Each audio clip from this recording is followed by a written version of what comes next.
Langit sore itu merona jingga, seharusnya pemandangan seperti ini membuat hati tenang. Tapi entah mengapa, sejak beberapa minggu terakhir, aku justru merasa ada awan gelap menggantung di kepalaku. Arman, suamiku, duduk di ruang tamu sambil memandangi layar ponselnya. Matanya fokus, bibirnya sesekali melengkung membentuk senyum yang bukan ditujukan untukku. Aku berdiri di ambang pintu dapur, mengamati gerak-geriknya. Ia seperti orang yang berada di dunia lain. Setiap kali aku muncul, ia buru-buru mengunci layar ponsel dan meletakkannya di meja, seakan tak terjadi apa-apa. "Mas, mau kopi atau teh?" tanyaku mencoba memecah kekakuan. "Teh aja," jawabnya singkat tanpa menoleh. Dulu, jawaban seperti itu selalu diiringi dengan senyum atau tatapan hangat. Sekarang, hanya datar. Aku berjalan ke dapur, tapi pikiranku tak bisa lepas dari rasa curiga yang makin hari makin kuat. Sekitar setengah jam kemudian, ia memanggilku. "Sayang, sini sebentar. Ada yang mau Mas omongin." Nada bicaranya terdengar serius, bahkan sedikit memerintah. Aku duduk di hadapannya. Ia meraih map coklat dari tas kerja yang baru ia letakkan di lantai. Tangannya menyodorkan sebuah kertas bermaterai. "Ini, kamu tanda tangannya," katanya sambil mendorong kertas itu ke arahku. Aku menatapnya bingung. "Ini apa, Mas?" "Surat pernyataan. Mas sudah konsultasi sama teman yang ngerti hukum. Isinya, kalau suatu saat kamu kenapa-kenapa, semua harta kita diwariskan ke Mas. Supaya nggak ribut sama keluarga kamu atau saudara-saudara yang mungkin nggak ngerti kondisi kita." Kalimatnya terdengar manis di permukaan, tapi terasa seperti ada racun yang disembunyikan di balik madu itu. Aku mengambil surat itu dan mulai membacanya. Bahasanya kaku, penuh istilah hukum. Tapi mataku langsung terpaku pada satu bagian. "Dengan ini saya, namaku, menyatakan dengan kesadaran penuh bahwa seluruh aset, properti, tabungan, dan kekayaan yang saya miliki, baik atas nama pribadi maupun bersama, akan sepenuhnya menjadi milik sah suami saya, Arman, apabila terjadi sesuatu pada diri saya." Dahiku berkerut. Kenapa mendadak bikin surat kayak gini? Arman tersenyum kecil, tapi ada kegugupan yang tak bisa ia sembunyikan. "Sayang, dunia ini nggak bisa diprediksi. Kita nggak pernah tahu kapan musibah datang. Mas cuma mau kita aman." "Dan kenapa semua harus jadi milik kamu, Mas? Nggak dibagi sama orang tuaku, misalnya?" tanyaku mencoba memancing reaksinya. Ia menghela napas panjang, lalu menatapku lekat-lekat. "Karena kita suami istri. Kamu percaya sama Mas, kan?"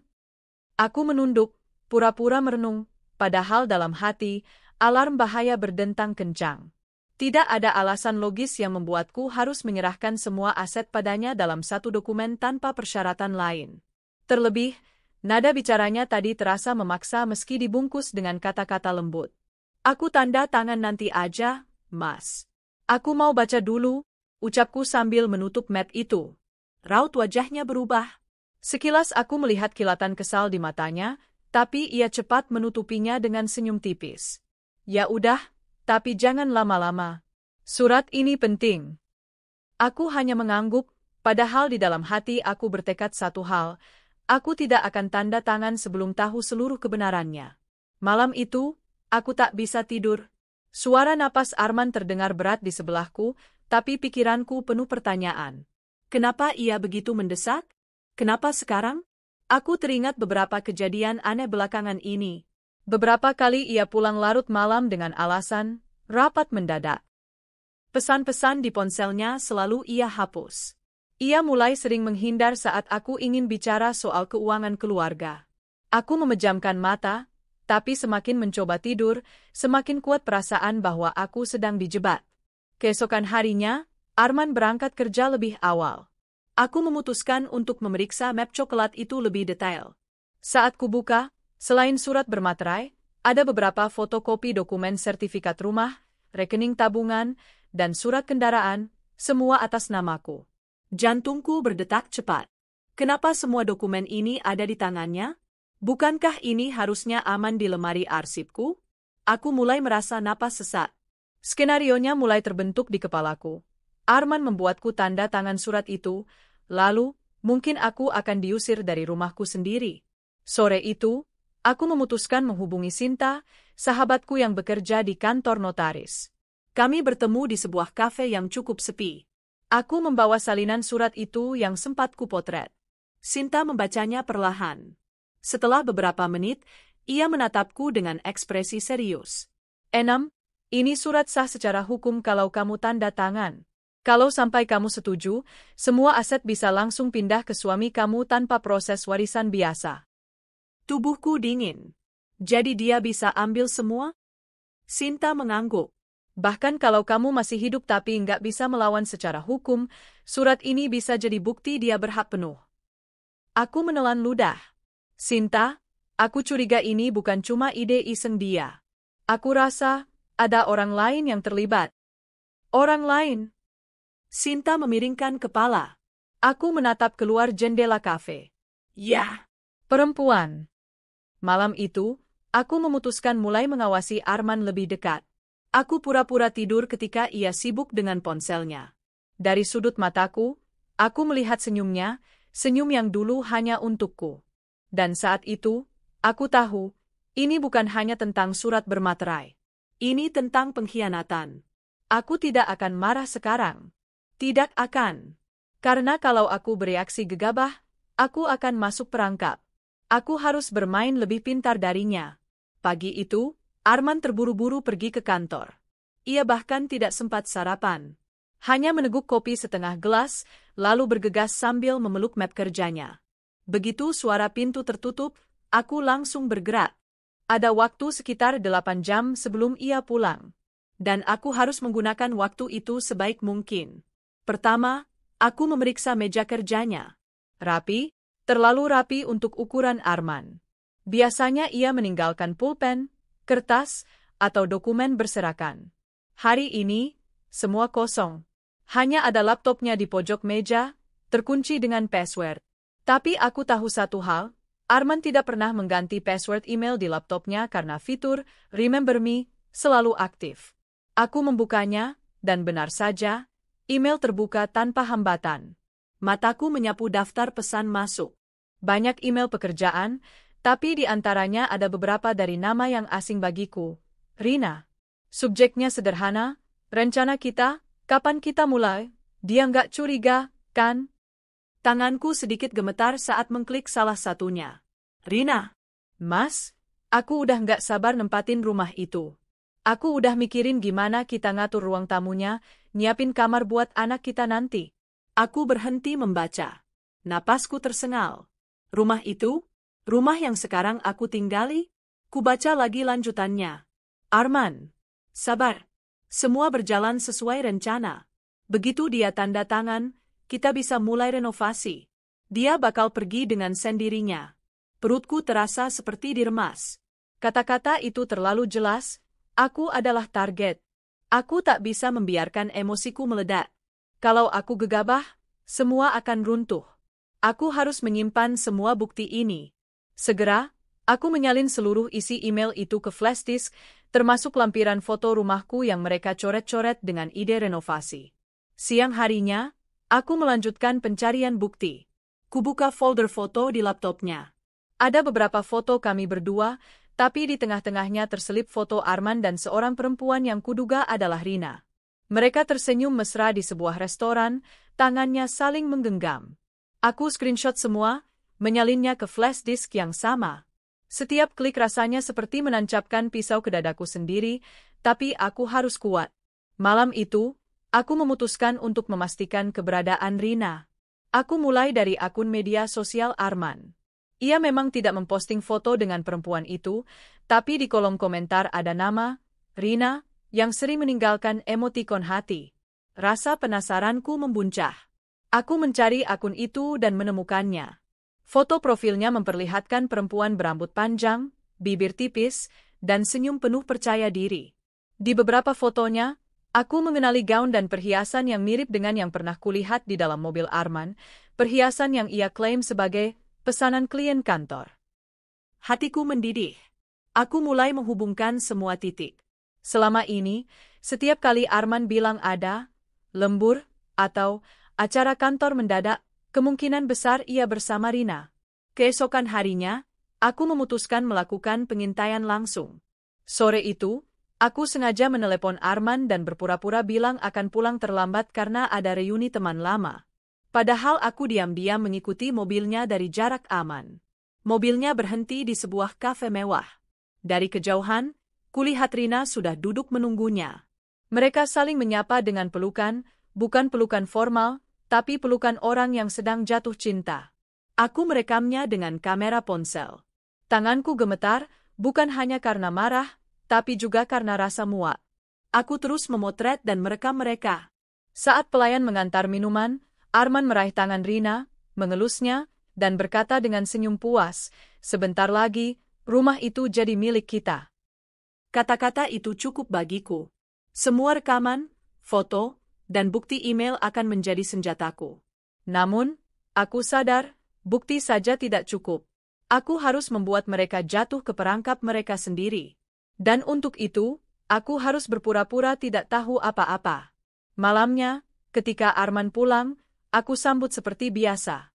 Kubuatkan teh hangat, kusajikan makanan kesukaannya. "Capek, Mas?" tanyaku sambil tersenyum.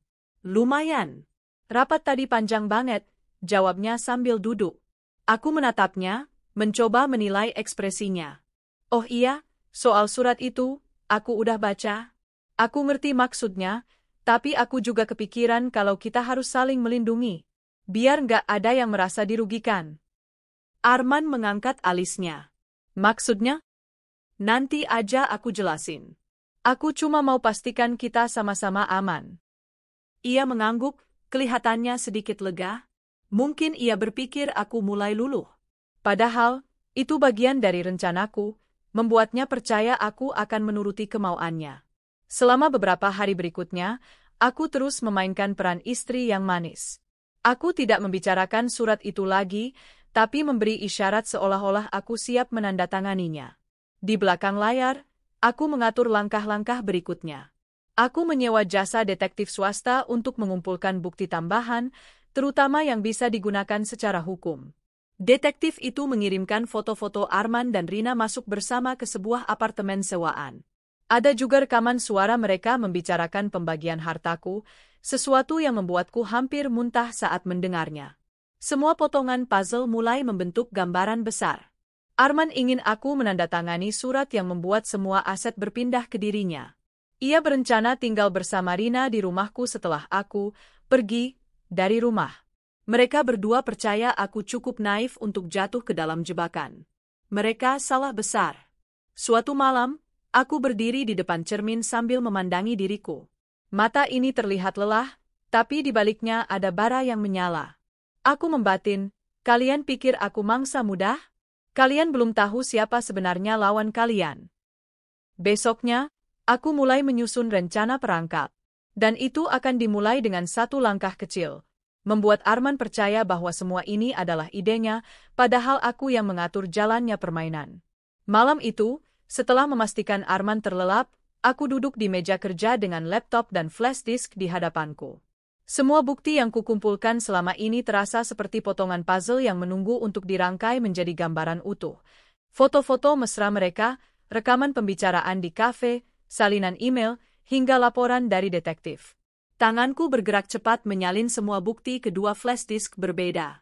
Satu kusimpan di brankas rumah, satu lagi kubawa keluar rumah untuk kutitipkan pada Sinta, sahabatku yang bekerja di kantor notaris. Aku tak mau mengambil risiko, jika Arman menemukan satu, aku masih punya cadangan. Keesokan harinya, aku menemui Sinta di kantornya. Ruangannya kecil tapi rapi, aroma kopi dan kertas bercampur menjadi bau yang menenangkan. Aku mengeluarkan flash disk dari tas, lalu mendorongnya ke arahnya. "Sinta, semua ada di sini. Email, foto, rekaman, laporan detektif. Aku mau kamu simpan di tempat aman. Jangan sampai ada yang tahu, apalagi Arman." Sinta menatapku penuh rasa prihatin. "Enam, ini bukti perselingkuhan sekaligus percobaan penipuan. Kalau kamu mau, ini bisa langsung kita bawa ke pengacara." Aku menggeleng. "Belum. Aku mau mereka jatuh ke perangkap mereka sendiri. Kalau sekarang aku gugat, mereka mungkin masih bisa putar balik atau sembunyiin aset. Aku mau ini selesai dalam sekali pukul. Sinta menghela napas panjang. Kamu main api, Enam. Tapi aku percaya kamu tahu apa yang kamu lakukan. Langkah berikutnya adalah mempersiapkan perangkap. Aku mulai mencari contoh surat pernyataan bermaterai yang sah di mata hukum. Bukan sekadar kontrak, tapi dokumen yang bisa mengikat Arman secara resmi untuk mengakui bahwa seluruh harta adalah atas namaku. Menyatakan kesediaan meninggalkan rumah tanpa tuntutan jika hubungan rumah tangga tidak harmonis. Menyatakan tidak akan menuntut pembagian harta dalam bentuk apapun di kemudian hari. Aku membicarakan hal ini dengan seorang kenalan Sinta, seorang notaris senior bernama Pak Herman. Kami bertemu di ruangannya yang penuh dengan rak buku tebal dan sertifikat. Pak Herman membaca konsep awal surat yang kubawa, lalu tersenyum samar. Ibu ingin membuat ini seolah-olah demi kepentingan bersama, tapi sebenarnya melindungi posisi ibu secara penuh. Aku mengangguk. Betul. Saya mau dia tanda tangan tanpa sadar bahwa ini membalikkan semua rencananya. Pak Herman menghela napas, lalu mulai memperbaiki redaksi kalimat demi kalimat. Ia membuatnya terlihat seperti dokumen perlindungan bersama, padahal seluruh pasal menguntungkan pihakku. Bahkan ada pasal tambahan yang menyatakan bahwa segala tindakan pemalsuan tanda tangan atau pengalihan aset tanpa persetujuan tertulis dariku akan dianggap batal demi hukum. Ketika selesai, ia menyerahkan draft itu padaku. Kalau suami ibu tanda tangan ini di depan saya sebagai saksi, kekuatan hukumnya akan sangat kuat. Tapi hati-hati, dia mungkin akan curiga kalau saya yang menyaksikan. Aku tersenyum tipis.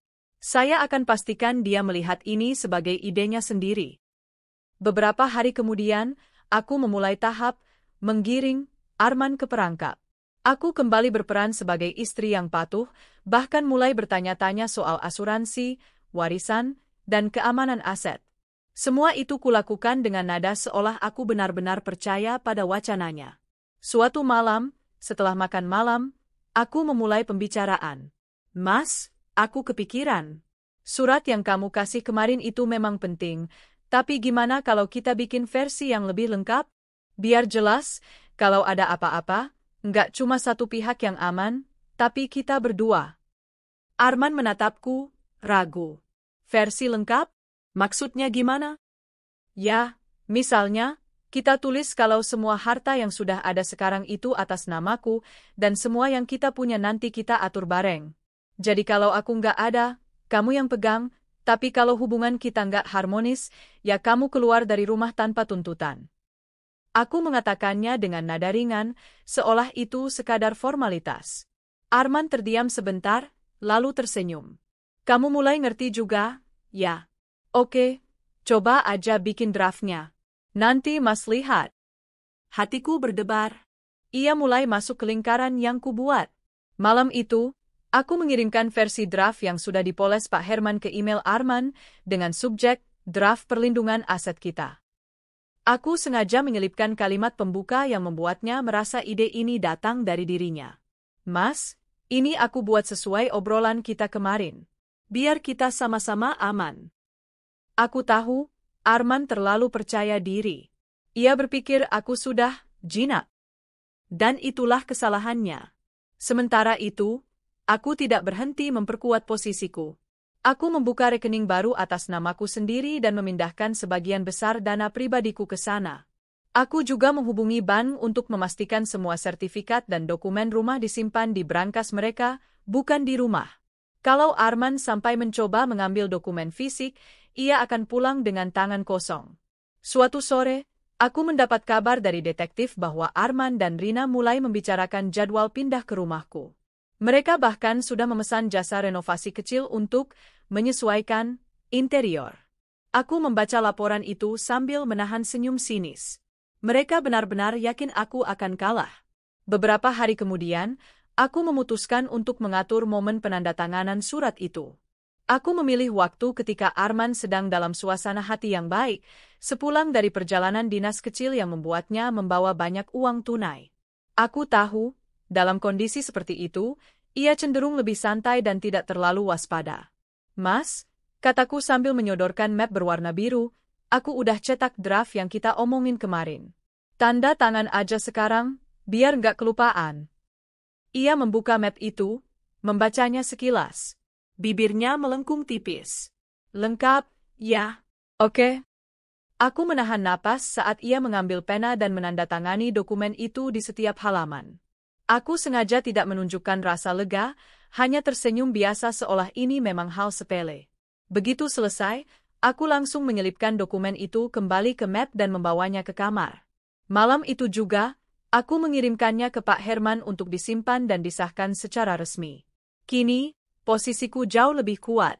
Aku tidak hanya punya bukti pengkhianatan dan percobaan penipuan, tapi juga dokumen resmi yang membuatku memegang kendali penuh atas aset. Aku memandangi tumpukan bukti yang tersusun rapi di laptopku. Rasanya seperti memegang kartu as di tangan. Tapi aku tahu, permainan ini belum selesai. Karena sebentar lagi, mereka akan melancarkan serangan terakhir mereka. Dan saat itu tiba, aku akan membalas dengan pukulan yang membuat mereka tidak bisa bangkit lagi. Aku selalu percaya, musuh paling berbahaya adalah yang berpikir kita lemah. Dan sekarang, Arman dan Rina benar-benar yakin aku hanyalah istri polos yang mudah dimanipulasi. Justru itu keuntunganku. Setelah Arman menandatangani surat yang kuatur, aku segera menghubungi Pak Herman untuk memproses legalisasi dokumen itu. Kami sepakat untuk tidak menaruh arsip di rumah. Semua disimpan di brankas kantor notaris dan salinan digitalnya terenkripsi di server pribadi Pak Herman. Aku duduk di ruangannya saat ia menyelesaikan tanda tangan pengesahan. Ibu, ini sekarang sah secara hukum. Tidak ada cara mudah untuk membatalkannya kecuali lewat persetujuan ibu sendiri, kata Pak Herman sambil menyerahkan salinan yang sudah dicap resmi. Aku mengangguk, menggenggam dokumen itu seakan memegang pedang yang siap menebas lawan. Bagus. Sekarang saatnya menunggu mereka bergerak. Aku tahu mereka akan melancarkan serangan terakhirnya saat mereka merasa semua sudah di tangan. Maka aku memutuskan untuk membuat mereka semakin percaya diri. Aku mulai menunjukkan kelengahan kecil. Mengabaikan ponsel saat ada panggilan dari nomor tak dikenal. Membiarkan map dokumen kosong tergeletak di meja, seolah-olah itu map berisi surat warisan. Sesekali berpura-pura sakit kepala dan menyebut, mungkin aku butuh liburan. Semua itu hanya untuk memberi kesan bahwa aku mulai lelah dan mungkin akan menyerah jika tekanan datang. Sore itu, aku sengaja mengajak Arman makan malam di restoran favoritnya. Kami duduk di meja pojok, aku memesan makanan kesukaannya, dan untuk pertama kalinya dalam beberapa bulan, aku mengajaknya bicara soal masa depan. Mas, kataku sambil mengaduk minuman, aku pikir-pikir, kita nggak usah tunda lagi rencana surat yang kemarin. Setelah ini, semua aset aman di tangan kita berdua. Aku juga mau kita fokus ke rumah ini, biar lebih nyaman. Arman tersenyum lebar. Bagus, sayang. Mas juga mau begitu. Aku tahu senyum itu bukan untukku, tapi untuk bayangan Rina yang menunggu giliran masuk rumah ini. Aku menghubungi Sinta dan detektif untuk memastikan semua bukti disusun rapi. Email, foto, rekaman suara, bahkan catatan transfer uang yang dilakukan Arman ke rekening Rina, semua siap. Aku juga menulis surat pernyataan tambahan yang akan menjadi bom waktu. Isinya, pengakuan Arman bahwa ia telah mencoba memanipulasi dan menipu istrinya untuk mendapatkan seluruh aset, lengkap dengan bukti tanda tangannya. Bagaimana aku akan membuatnya tanda tangan? Itu bagian dari rencana. Aku sengaja memberi sinyal bahwa aku akan bepergian ke luar kota selama beberapa hari. Aku mau ke Bandung, nengok tante yang sakit. Mungkin 3 hari, kataku suatu pagi. Arman berpura-pura kaget, lalu menanyakan hal-hal sepele, tapi aku bisa melihat kilatan antusias di matanya. Ia mengira ini kesempatan emas. Dan benar saja, detektifku mengabarkan bahwa keesokan harinya, Arman bertemu Rina di kafe yang sama. Mereka membicarakan pindahan dalam waktu dekat. Hari keberangkatanku yang pura-pura itu tiba. Aku meninggalkan rumah dengan koper kecil, berpamitan seperti biasa. Tapi yang sebenarnya terjadi, aku menginap di rumah Sinta, yang jaraknya hanya 20 menit dari rumahku. Dari laporan detektif, malam itu Arman membawa Rina ke rumah. Mereka terlihat seperti sepasang pemilik rumah baru, berjalan di ruang tamu, membuka lemari, bahkan mencoba tidur di kamarku. Tentu saja, Aku sudah mempersiapkan kamera kecil tersembunyi di beberapa sudut rumah. Semua terekam, dari mereka masuk, membuka pintu kamar, hingga percakapan di mana Rina berkata, "Akhirnya kita di rumah ini, Mas. Dia pasti nggak bakal balik." Keesokan harinya, aku kembali ke rumah lebih awal dari rencana pura-puraku. Aku masuk dengan kunci cadangan, ditemani Sinta dan 2 orang saksi yang sudah kukontrak. Arman dan Rina sedang duduk di ruang tamu. Wajah mereka membeku melihatku berdiri di depan pintu. Sayang, kamu kok udah pulang? Arman mencoba tersenyum, tapi suaranya bergetar. Aku melangkah masuk, menaruh tas di meja, lalu mengeluarkan map biru. Aku cuma mau kasih tahu, Mas, semua harta ini atas namaku. Dan, ada tanda tangan kamu di sini, yang bilang kamu siap meninggalkan rumah kalau hubungan kita nggak harmonis. Wajahnya pucat. Itu kan cuma formalitas. Formalitas? Oh, dan ini, aku menyalakan laptop, memutar rekaman mereka masuk ke rumah semalam. Suara Rina terdengar jelas. Rina berdiri, mencoba menyerangku dengan kata-kata. Kamu sengaja jebak kita. Ini nggak adil. Aku menatapnya dingin. Kalian berdua mencoba menipu dan mengambil semua yang menjadi hakku. Aku hanya memastikan rencana kalian gagal dengan hukum di pihakku. Aku mengeluarkan 1 dokumen lagi, surat pernyataan yang sudah kusiapkan. Mas, tanda tangan ini, ya. Isinya cuma pengakuan kalau kamu yang merencanakan semua ini. Kalau nggak mau tanda tangan, aku bawa semua bukti ini ke polisi sekarang juga. Pemalsuan tanda tangan, penipuan, dan perselingkuhan, lengkap. Arman menatapku lama, lalu memandang Rina. Wajahnya penuh panik. Tanda tangan aja, Rin. Daripada kita masuk penjara. Dengan tangan gemetar, ia menandatangani surat itu. Saksi-saksi melihat langsung. Saat itu, aku tahu, permainan sudah selesai. Semua bukti ada padaku. Semua aset aman di tanganku. Dan mereka tidak punya tempat untuk lari. Rasanya seperti melihat bidak catur lawan terkunci di semua sisi. Arman dan Rina sudah tidak punya gerakan lain, tapi aku tidak akan berhenti hanya dengan menang. Aku ingin mereka merasakan ketakutan yang sama seperti yang dulu mereka tanamkan padaku. Setelah Arman menandatangani surat pengakuan itu, aku duduk santai di sofa. Sinta di sebelahku, sementara 2 saksi kami tetap berdiri, memastikan semuanya tercatat. Mas, kataku dengan nada santai tapi tajam, kamu tahu nggak, ini bukan cuma soal rumah. Semua aset kita, rekening bersama, investasi, semuanya atas namaku sekarang. Termasuk mobil yang kamu pakai untuk jalan sama Rina. Arman menelan ludah. Rina meliriknya penuh amarah. Kamu nggak bilang mobilnya juga dia yang pegang. Aku tersenyum tipis. Oh, dia memang nggak bilang. Sama seperti dia nggak bilang kalau semua transfer ke rekening kamu sudah aku salin buktinya. Lengkap dengan tanggal dan jumlahnya. Rina menegang.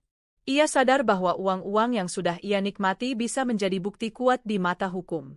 Aku berdiri, menaruh map di meja, lalu memutar rekaman yang lebih sensitif, rekaman di mana mereka membicarakan bagaimana mengusirku dari rumah. Suara Rina terdengar jelas. Begitu dia keluar kota, kita langsung pindah.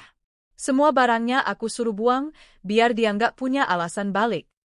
Suara Arman menjawab, "Ya, biar sekalian kita ganti semua. Rumah ini milik kita sepenuhnya." Sinta memandang mereka dengan tatapan jijik. Kalian benar-benar kejam. Aku nggak nyangka ada orang setega ini. Arman mencoba bangkit, tapi saksi kami, 2 pria bertubuh kekar, melangkah maju. Lebih baik duduk, kata salah satu dengan tegas. Beberapa hari sebelumnya, aku sudah menyiapkan grup chat keluarga besar. Semua sepupu, paman, bibi, bahkan beberapa teman lama Arman ada di situ. Hari ini, aku kirimkan 1 pesan. Mohon maaf, saya perlu sampaikan sesuatu yang penting. Tolong lihat video ini. Lalu kukirim rekaman pengakuan mereka dan dokumen yang sudah Arman tanda tangani. Tidak butuh waktu lama, ponsel Arman berbunyi bertubi-tubi. Telepon masuk, pesan, notifikasi. Aku bisa membayangkan komentar keluarga di grup, terkejut, marah, dan kecewa. Arman memandangku penuh kebencian. Kamu nggak perlu bawa-bawa keluarga.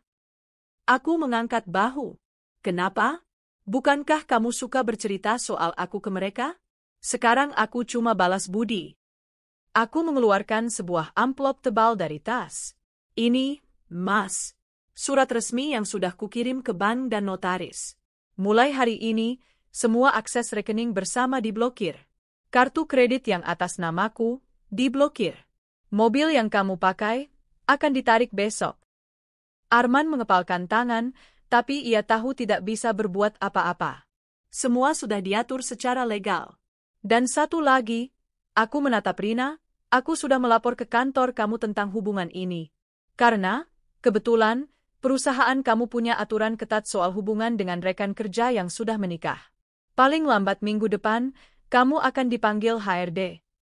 Wajah Rina memerah. Kamu, gila? Aku mendekat, membisikkan kalimat yang membuatnya membeku. Bukan aku yang gila, Rin. Kamu cuma panik karena rencana licikmu terbongkar. Aku kembali duduk, lalu menyodorkan dua pilihan pada Arman.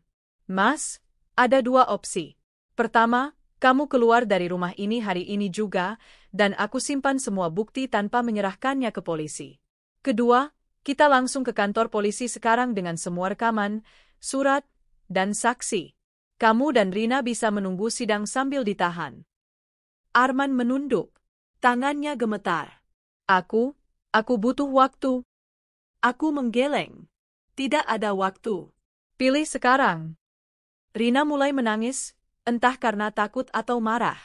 Arman, pilih keluar saja. Aku nggak mau masuk penjara. Akhirnya, dengan suara nyaris tak terdengar, Arman berkata, kami keluar. Saat mereka mulai berkemas, aku berdiri di pintu, mengawasi. Oh, iya. Kalian mungkin mau tahu, besok wartawan lokal akan menulis cerita ini. Bukan untuk sensasi, tapi untuk memberi peringatan pada orang lain tentang modus pasangan yang mencoba menguasai harta. Tentu saja, namanya akan disamarkan, kecuali kalian mencoba macam-macam. Rina menatapku dengan kebencian yang membara. Kamu pikir kamu menang? Aku tersenyum dingin. Bukan cuma menang. Aku memastikan kalian kalah total. 2 jam kemudian, mereka keluar dari rumah dengan koper masing-masing. Arman bahkan tidak berani menatapku. Sinta menutup pintu setelah mereka pergi, lalu menoleh padaku. Gila, kamu benar-benar seperti main catur. Semua langkah mereka kamu kendalikan. Aku tersenyum kecil, tapi hatiku tetap waspada.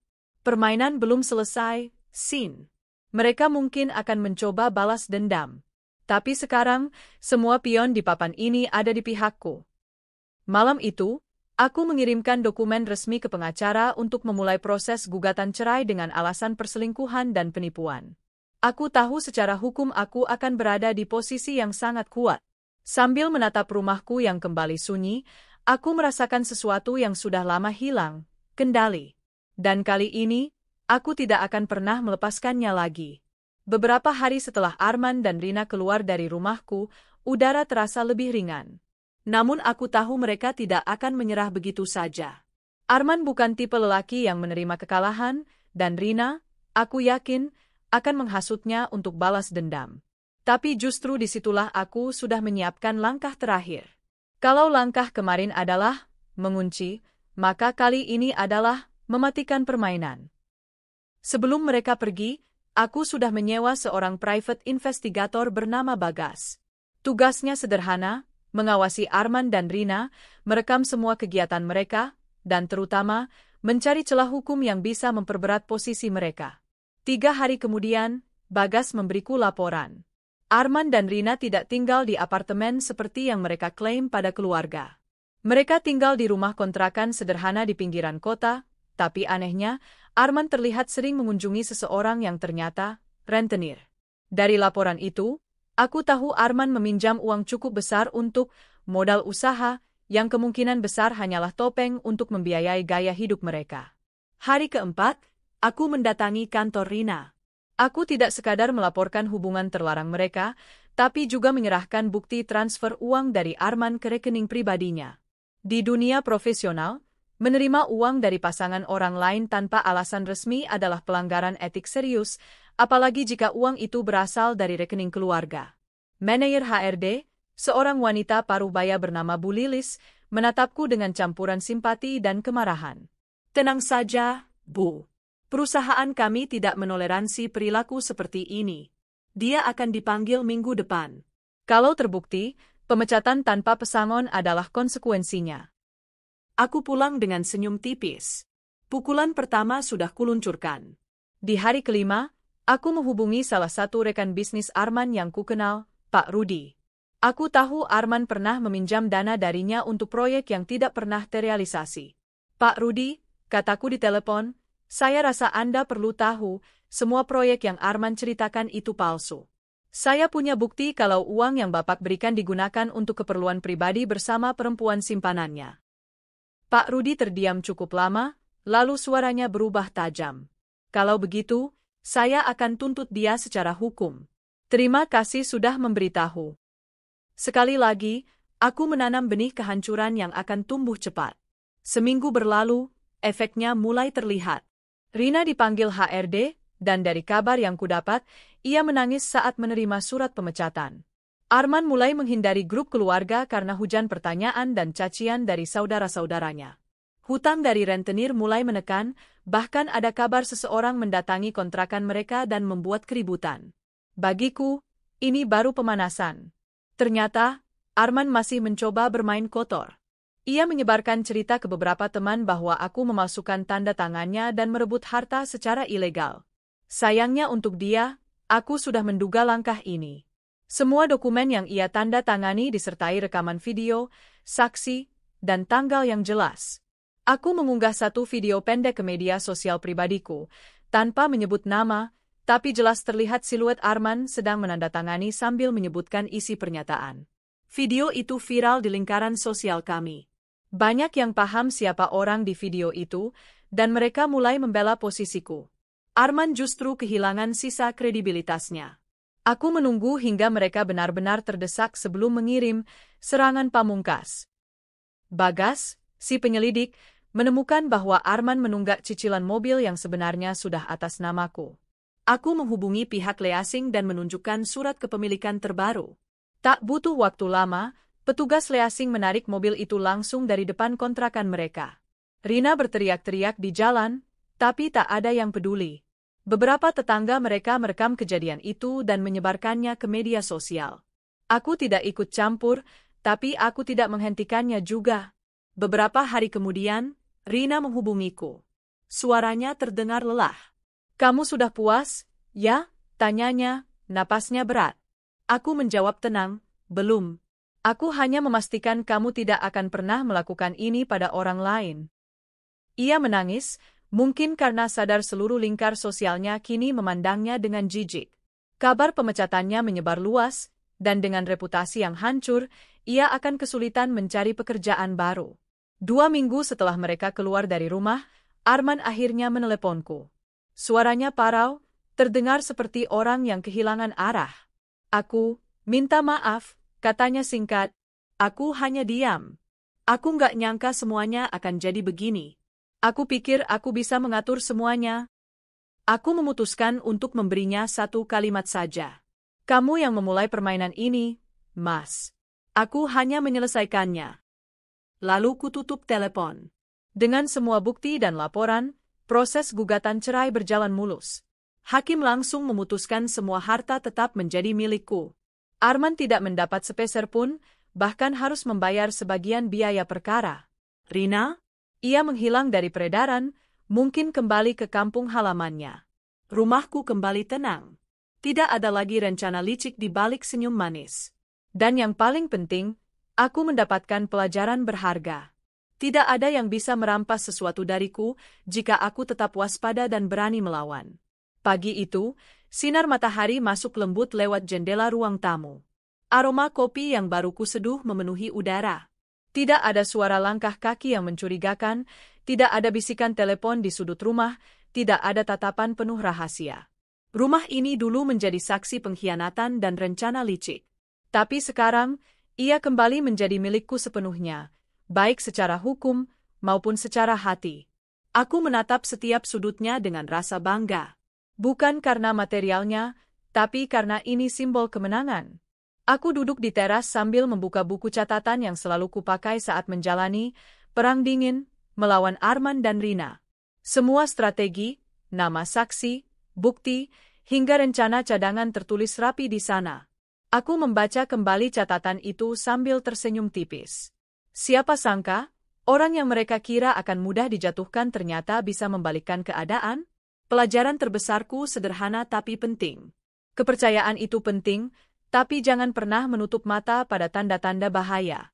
Dulu aku terlalu percaya pada Arman, dan dia memanfaatkannya.